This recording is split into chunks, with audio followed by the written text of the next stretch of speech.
Welcome back to Jersey Central on the new Talk Radio WCTC, the voice of Central Jersey. It is Bert. We're in Atlantic City. Check this out. We're continuing our week-long interview series with our friends from the New Jersey Builders Association and the Atlantic Builders Convention, which has taken over the Atlantic City Convention Center here for a couple days.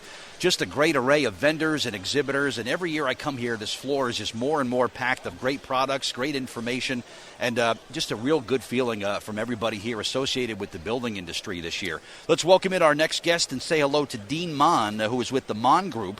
He's the third vice chair of the National Association of Home Builders and Shrewsbury, New Jersey. Is that right, Dean? That's where our office is, correct. Wonderful. Thank you for taking some time to talk to us. I know we had talked a couple years ago, but catch us up. What are your impression of the building industry here in New Jersey since the last time we had a chance to talk? Are we going up? We going this way?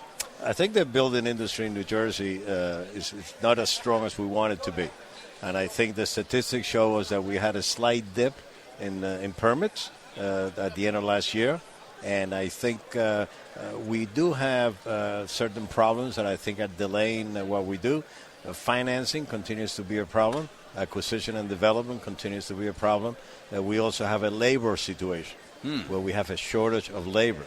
So you got to realize that when we're at our heyday, housing was cranking out about 2 million plus units a year nationwide. We're down to about 1.3 million.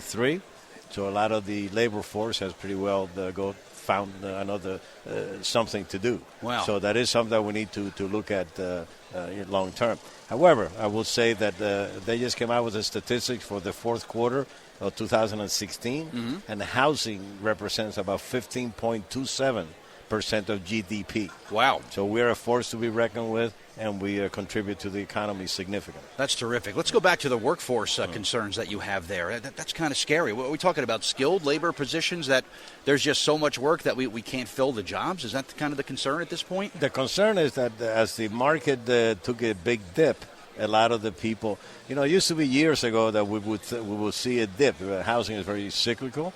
So we would know that every 6 months we would have an up and down and eventually come back. This time, we started going down in 05, 06, and it really didn't come back until about 12, 13. So we had about 5-6 years of really a slowdown. And if you have a family to feed, pretty soon you start looking for other things to do. And I think we have had a lot of people leave the workforce and immigration. Don't forget, a lot of our labor comes from the immigration, and a lot of Hispanics from the Middle East, from the East Europeans. So we rely on that labor to do a lot of jobs that Americans don't want to do. What is the most in-demand sort of home or living situation in our state? Is it still the suburban home with the white picket fence in the backyard, or is it more of an urban city kind of setting? Or is everybody's taste just individual? I think what is happening in New Jersey, it used to be where we were 60% single family, 40% multifamily, the rentals, apartments. Today we're on reverse. We're about 60% plus apartments, multifamily, and we're about 40% single family.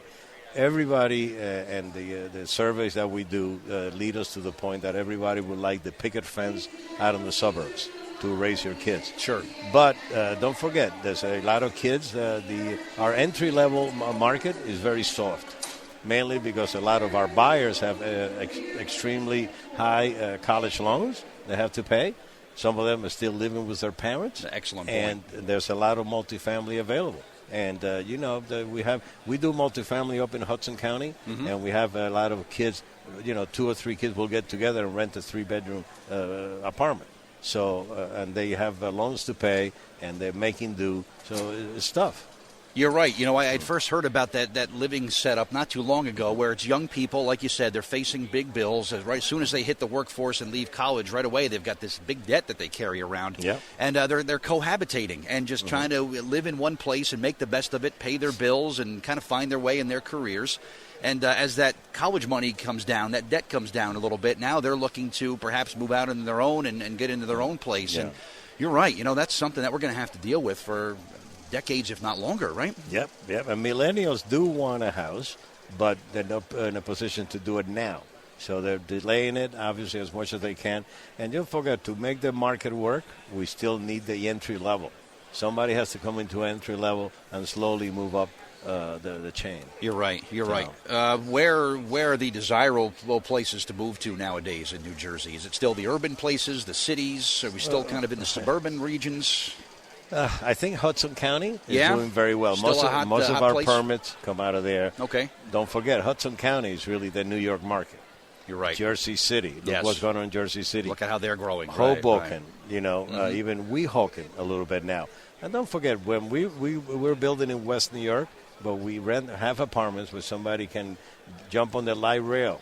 All right, within 10 minutes they're at the ferry and in Weehawken, and within 20 minutes they're in the city.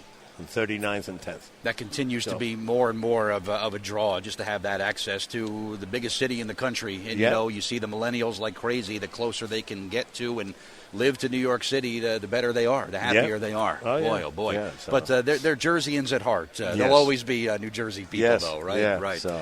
But talk about MonGroup. What are you guys up to nowadays? MonGroup has been around since 1985, and we're very proud of the fact that not only are we still around, but we're still around under our own name that we've always had. Sure. So we didn't have to go somewhere else and hide or go bankrupt. So we have migrated from being starting out doing some remodeling jobs. We went to single family, then some custom housing, and about 7 years ago we saw the writing on the wall, and we switched to multifamily.